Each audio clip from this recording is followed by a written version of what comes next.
Aberil võitis Venemaa majandussõja lääne vastu.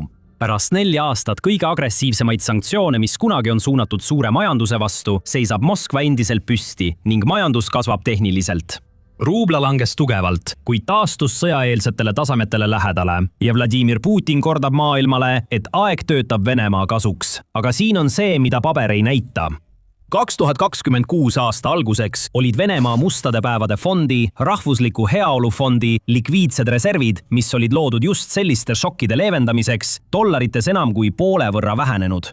Võrreldes majanduse suurusega oli see kahanenud umbes 2,4 korda ning föderaaleelarve puudujääk ületas ametliku plaani umbes 5 korda. See ei ole pilt riigist, mis on kohanenud. See on pilt riigist, mis põletab oma sääste, et sõda jätkata ja loodab vaikselt, et keegi ei hakka arvutama. Täna me arvutame selle välja, sest selle stabiilse pinna all kannab Venemaa endas 10 struktuurset nõrkust. Kuigi ükski neist ei põhjusta tõenäoliselt täielikku kokkuvarisemist, lähevad kõik need järjest hullemaks ja mitmed neist võimendavad üksteist. Esiteks, eelarve või selle puudumine. Alustame rahast, sest kõik muu tuleneb sellest. 2021 aastal, aasta enne sissetungi, kulus Venemaa föderaaleelarvest umbes 24% kaitsele ja sisejulgeolekule.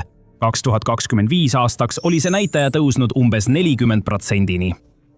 Täpset arvu on raske kindlaks teha, sest Venemaa muudkui salastab kaitseprojektide kulutusi. Tegelikult viitavad mõned allikad, et salastatud kulutused on vähemalt sama suured kui ametlikud kulutused. Näiteks juba 2025 aasta esimese 3 kvartaliga eraldati nendele suletud eelarveridadele hämmastavad 7 triljonit rubla, mis on umbes 88 miljardit dollarit. See tähendas tohutut 39% kasvu võrreldes eelmise aasta sama perioodiga. Nüüd vaadake tulude poolt. Just seal on Venemaa tõeliselt hädas. Venemaa koostas oma 2025 aasta eelarve eeldusel, et nafta hind on umbes $70 barreli kohta, kuid tegelikult oli keskmine hind $58 barreli kohta. Valitsus lootis ka nõrgemale rublale, et suurendada tulusid, kuid rubla jäi visalt tugevaks. Tulemuseks oli see, et nafta- ja gaasitulud langesid aastaga peaaegu veerandi võrra, samal ajal kui kulutused jätkasid kasvamist. Nii tegi Moskva seda, mida teeb iga valitsus, mis on võlgades uppumas. See kirjutas eelarve ümber, isegi 2 korda ühe aasta jooksul. Defitsiit paisus siiski 5,6 triljoni rublani, mis on umbes 5 korda rohkem kui planeeriti. Kui lisada raskustes olevad regionaalsed eelarved ning pensioni- ja tervisefondid, ulatus kogu auk Venemaa riigi rahanduses 8,3 triljoni rublani. See on peaaegu 4% kogu majandusest läänest laenamise võimaluseta, saab Kreml kas kodumaal laenata väga kõrgete intressimääradega või kasutada rahvusliku heaolufondi ja ta teeb mõlemat. Fondi väärtus dollarites on poole võrra vähenenud, isegi hoolimata sellest, et rekordkõrged kullahinnad aitavad selle väärtust üleval hoida. Olukord on nii halb, et valitsus oli sunnitud 2026 aastaks välja pakkuma kaitsekulutuste vähendamise. Sipri andmetel muudetakse seda meedet tõenäoliselt nii, et eelarvet hoopis suurendatakse. Kuid see kõik näitab vaid seda, miks Venemaal raha aeglaselt otsa saab. See ei suuda oma majanduskasvu jätkata, kuid samas peab ta jätkuvalt rohkem raha sõjaväkke suunama, et mitte paista nõrk või näidata edasiminekut. Lõpuks on see mõlemal juhul kaotuslik olukord. Teiseks, sõltuvus Hiinast. Teine probleem tuleneb osaliselt esimesest, mis puudutab Venemaa majandust. Kui Euroopa kehtestas sanktsioonid, oli Venemaa sunnitud leidma teisi tarnijaid. Hiina osutus valmis olevaks partneriks. Aastal 2025 võttis Hiina vastu umbes 30% kogu Venemaa ekspordist, võrreldes sõjaeelse 16%-ga. See moodustas umbes 35% Venemaa impordist. Ja nendes kategooriates, mis tegelikult hoiavad sõjamajandust töös, nagu masinad, tööstusseadmed ja varuosad, on Hiina osakaal tõusnud koguni 90%-ni. Kõik, mida pead tegema, on vaadata autoturgu, et näha ülevõtmist reaalajas. 2019. aastal moodustasid Hiina kaubamärgid vaid 2% Venemaal müüdud uutest autodest. 2025 aastaks moodustasid need veidi üle poole. Lääne autotootjad lahkusid, Venemaa enda tootmine kukkus kokku ja Peking täitis tühimiku. Isegi eelmainitud rahvusliku heaolufond toetub nüüd Hiinale, kuna Hiina yuan moodustab peaaegu 60% selle likviidsetest reservidest. Aga see suhe on väga ühekülgne, sest kaubandus Venemaaga moodustab vaevu 3% Hiina ekspordist. Pekingi jaoks on Venemaa väike klient. Moskva jaoks on Hiina kogu mäng ja Hiina teab seda. Seega dikteerib Peking tingimusi. See nõuab Venemaa naftale ja söele suuri allahindlusi, kuni 50% sellest hinnast, mida Venemaa varem Euroopalt küsis. See venitab ka gaasitorude projektidega, mida Moskva meeleheitlikult ehitada tahab, nagu Siberi jõud 2, hoides tagasi täielikku teavet projekti rahastamise kohta oma poolt. Isegi pärast kohtumist Venemaa presidendi Vladimir Putini ja Hiina presidendi Xi Jinpingiga ning öeldes, et mõistab Venemaa vajadust projekti kiirendada, ei andnud Hiina uuendatud ajakava. Hiina keeldub samuti investeerimast Venemaa tootmisse või andmast üle tipptasemel tehnoloogiat. Hiina müüb Venemaale hea meelega valmistoodangut ja viib ära selle toorained, kuid ei aita Venemaal tegelikult areneda. Nii vahetas Venemaa välja sõltuvuse läänest, mida ta põlgas, sõltuvuse vastu Hiinast, millest ta ei suuda pääseda. 3. punkt. Tehnoloogia küsimused. Kaasaegne armee toimib kaasaegse tehnoloogia abil ja Venemaad jäetakse sellest aeglaselt ilma. 30 aastat on lääs praktiliselt kontrollinud Venemaa kaasaegset majandust. Euroopa Liit ja Ameerika Ühendriigid moodustasid umbes 2/3 kogu välisinvesteeringutest riigis. Siis muutis sissetung kõike. Välisinvesteeringud, mis 2021 aasta lõpus olid umbes $500 miljardit, olid enam kui poole võrra vähenenud. Ja kõige hullem on see, et keegi ei kiirusta seda asendama. Isegi mitte Hiina. Enamik Hiinast imporditavatest kaupadest ei ole seotud otseste sõjaliste operatsioonidega. Tõsi, Hiina on müünud droone massiliselt, kuid ta on tarninud ka kommertsdroonide mudeleid, mida kasutab Ukraina, mängides mõlemale poolele oma majandusliku kasu nimel. Stagneeruva majanduse ja partnerist sõltuvuse kombinatsioon, kes ei luba arenenud tehnoloogia eksporti, tähendab, et Venemaa kaotab aeglaselt oma staatust ühe tehnoloogiliselt arenenuma riigina. Venemaa kulutab teadus- ja arendustegevusele vaevu 1% oma majandusest, samas kui Ameerika Ühendriikides on see 3,3% ja Lõuna-Koreas peaaegu 5%. Ja arvestades, et see võib tähendada igal aastal järjest vähem raha, jääb Venemaa üha enam maha, sest suur osa sellest vähesest, mida kulutatakse, läheb otse sõjaväele, mitte tsiviilmajandusse. Lisaks kaotab Venemaa ühe oma peamise võimaluse majanduskasvu rahastamiseks, sest Ukraina on pikamaa droonirünnakutega tabanud Venemaa naftarafineerimistehaseid. Tavapärases riigis parandatakse kahjud ja alustatakse uuesti, kuid Venemaa rafineerimistehased on täis lääne seadmeid, mis on jäänud aastakümnete jooksul imporditud tehnoloogiast, mida neil endal ei olnud. Ja varuosad on sanktsioonide all, nii et tehased, mis saavad pihta, ei saa vajalikke komponente ega hooldust, et kiiresti uuesti tööle hakata. Üks ainus droon võib rafineerimistehase nädalateks rivist välja lüüa, lämmatades kodumaise kütusevarustuse ja sundides riiki kulukatele erakorralistele sekkumistele. 4. punkt. Tööjõu must auk. Isegi kui Venemaal õnnestuks kõik oma naftarafineerimistehased korda teha ja kõik kaubateed maailmaga taastada, poleks tal tõenäoliselt võimalik neid õigel ajal hooldada. See on sellepärast, et riigil on üks kõige paradoksaalsemaid demograafilisi probleeme, väga madal, vaid 2,1% töötuse määr 2025 aasta lõpus. Kuigi see võib kogenematule tunduda majandusliku õnnistusena, on tegelikult vastupidi. Enamikul lääneriikidel on viimase 4 aasta jooksul olnud töötuse määr umbes 6,4%. Kiire meeldetuletusena arvutatakse töötuse määr jagades töötute arvu tööjõus olevate inimeste koguarvuga ja korrutades tulemuse 100-ga. Ja tõsi, maailma tabas suur pandeemia, kuid töötuse määr tegelikult langes võrreldes COVID-i-eelse tasemega. Aga Venemaal on kuskil 1,5 kuni 2 miljonit täitmata töökohta ja lihtsalt ei ole piisavalt töötajaid. Veelgi hullem, põhjused kuhjuvad üksteise otsa. Esiteks vananeb elanikkond kiiresti, sest 60-ndates venelasi on umbes 7,5 miljonit rohkem kui 20-ndates. Suured põlvkonnad lähevad pensionile ja väiksed põlvkonnad, kes sündisid kaootilistel 1990-ndatel, ei suuda neid massiliselt asendada. Sõda tegi olukorra märgatavalt hullemaks. 100 000 tööealised mehed viida armeesse või hukkusid rindel. 100 000 põgenesid samuti riigist, et vältida mobilisatsiooni. Ja sageli olid need just IT-spetsialistid ja insenerid, kellel olid võimalused lahkuda ja oskused, mida Venemaal vaja oli. Kremlile iseloomulik karm suhtumine migrantidesse sulges aga ukse tööjõule, mis varem aitas puudujääke täita. Siis on veel probleem, et riigil napib nii palju sõdureid rindele saatmiseks, et värbamisboonuseid suurendatakse pidevalt. 2025 aastal teatasid mõned piirkonnad, et uue lepingulise sõduri aastapalk koos algboonusega oleks 4,5 korda kõrgem kui keskmine aastapalk ja see käivitab ahelreaktsiooni. kõrged palgad sõjaväes tähendavad, et mujal jääb tööjõudu väheks, mis omakorda viib palkade kiiremale tõusule kui tootlikkus, mis omakorda toidab inflatsiooni. Nii et Venemaa töökohtade jaoks pole piisavalt inimesi, kuid olemasolevad töökohad ei too sisse piisavalt raha selleks, mida Venemaal vaja on. Mitte hädavajalike kaupade turg, näiteks autotööstus, on siin suurepärane näitaja.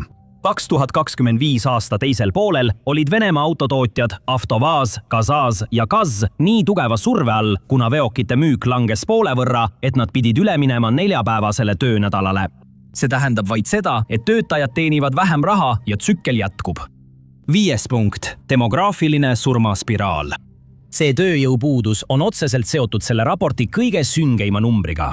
Venemaal on elanikkond viimase 3 aastakümne jooksul enamasti vähenenud. Sündimuskordaja langes 1990-ndatel väga madalale ja pole kunagi piisavalt kaua taastunud, et see midagi muudaks.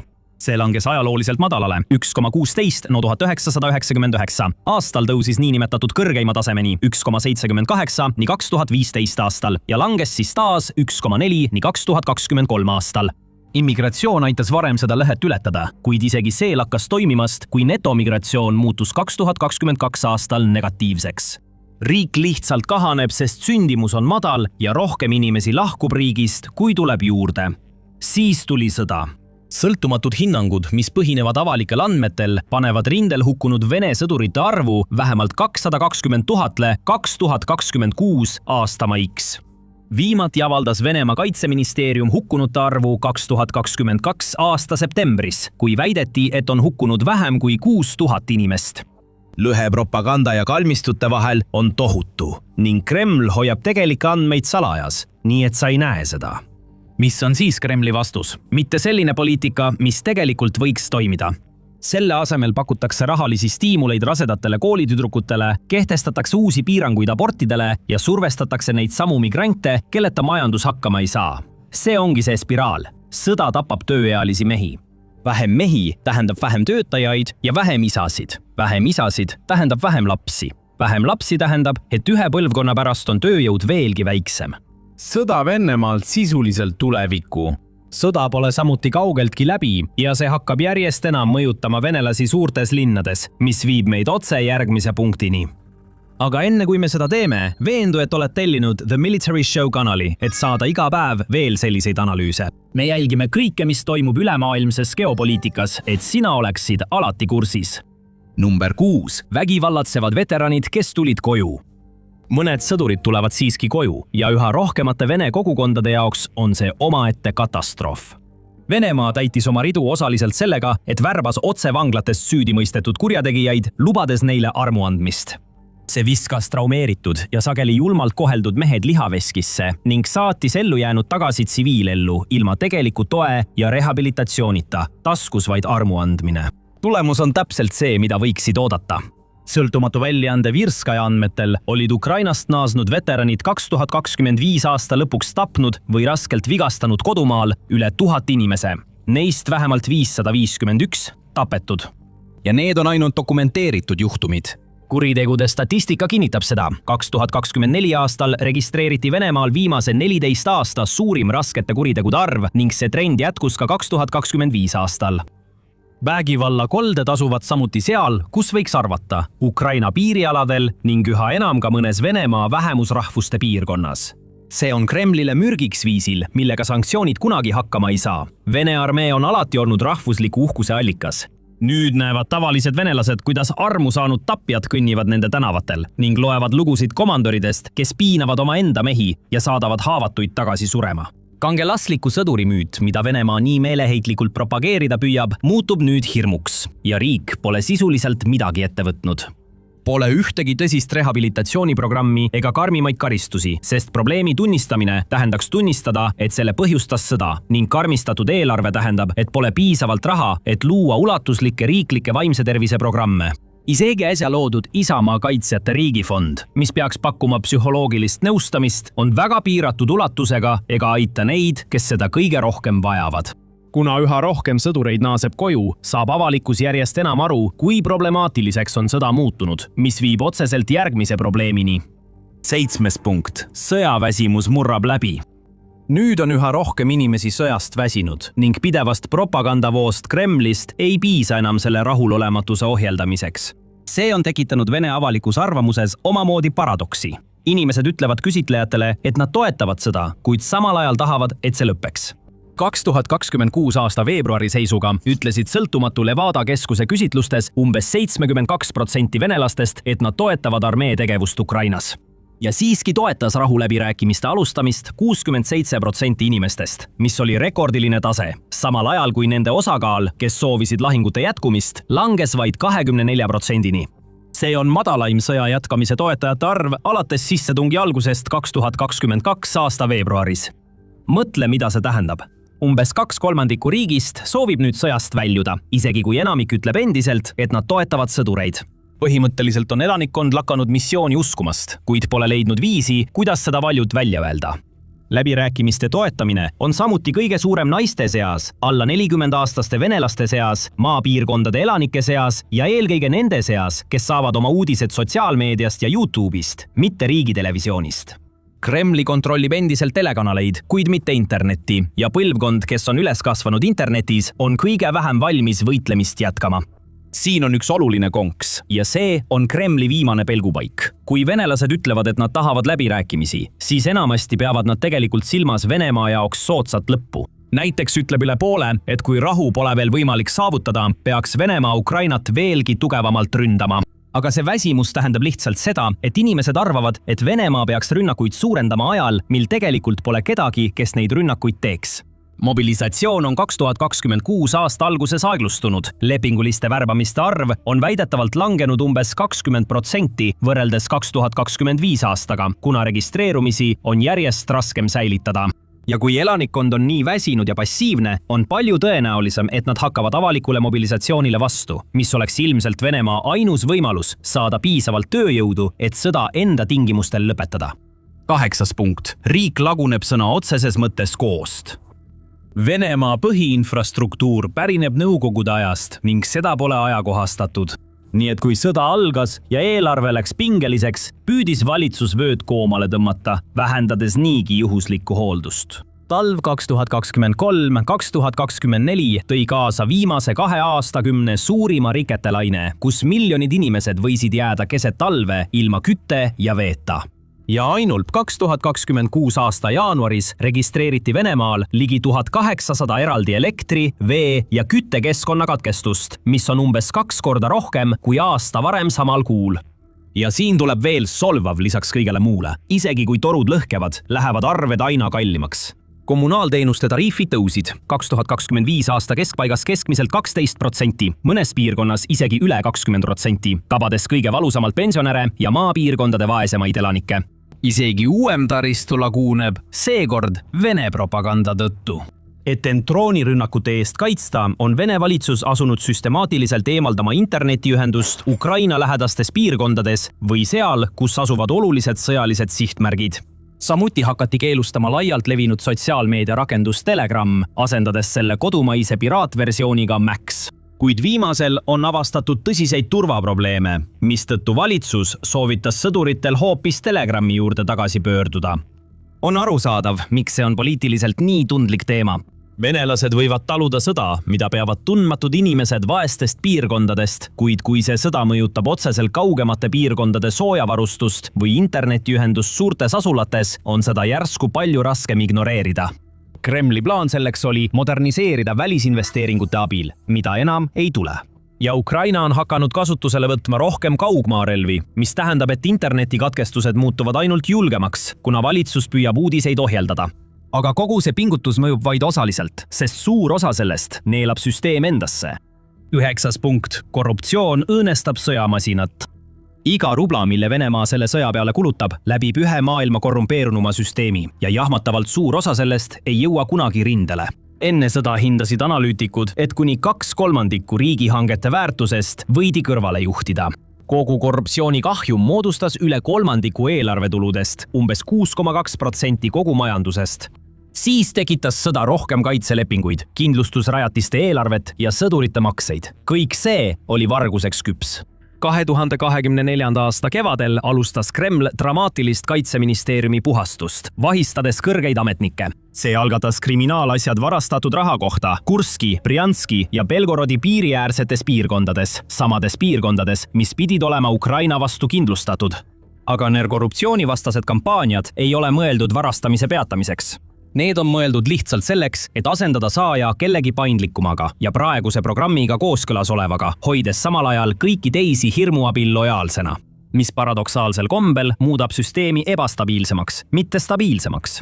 Kui reeglid on meelevaldsed ja sinu kaitse võib üleöö kaduda, on tark tegu haarata nii palju kui võimalik, nii kiiresti kui võimalik. Nii kiireneb vargus seni, kuni pole enam kedagi, kes varastada saaks, peale ühe. 10. punkt. Venemaa kese. See viib meid nõrkuseni, mis on kõigi teiste aluseks ja seletab, kuidas Venemaa üldse siia jõudis. Venemaa ei ole tegelikult valitsus. See on üks mees, keda ümbritsevad inimesed, kelle ainus töö on temaga nõustuda. Putin teeb suured otsused üksi, salaja, konsulteerides vaid väikese ringiga.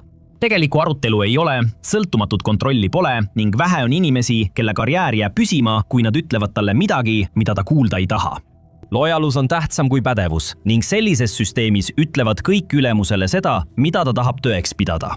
Sellel on olnud tohutud tagajärjed, mis on sõjakestust oluliselt mõjutanud. Paljud analüütikud usuvad, et Putin alustas seda sissetungi kindlusega, et see saab läbi mõne päevaga.